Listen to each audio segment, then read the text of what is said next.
People ask me a lot of questions, but none more than how did you meet Minx? It's a question I've answered a lot, and the answer I give may not always convey the real relationship between us.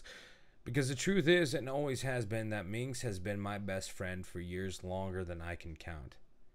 She has done more for me than anyone I know, and likewise, I have always tried to reciprocate. My channel wouldn't even exist without her. She opened the door for me into this world of YouTube. And while this may sound scripted, it's far too true. I've done my own stuff, but mainly got my start on her channel, the RPG Minx. But even before that, long before that in fact, it started with her and I talking about video games. Hell, at that time I didn't even know what Let's Plays were. Of course, it was a simpler time then, and most LPers will tell you that. But we would message each other back and forth and eventually became friends. I don't want to say I never had friends, but I certainly was lacking in that department. Even with the friends I had, no one was more understanding than Michelle.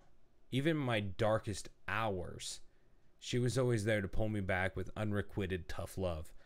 The one thing I needed in a sea of sugar-coated cliches of shit that I would get on the daily from other friends. She was always the one person I could constantly rely on for just about anything, and sometimes I took that for granted.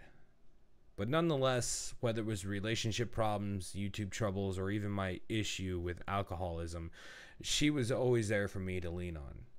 No matter what problems she had going on, she would try to put them aside to help me when I needed help. Always the selfless one. And for that, there is no one in the world that I cherish more or consider my best friend than her. And today is her birthday. So as I thank you all to wish her the same. Thanks for always being there for me and always being my best friend. Happy birthday, Minx.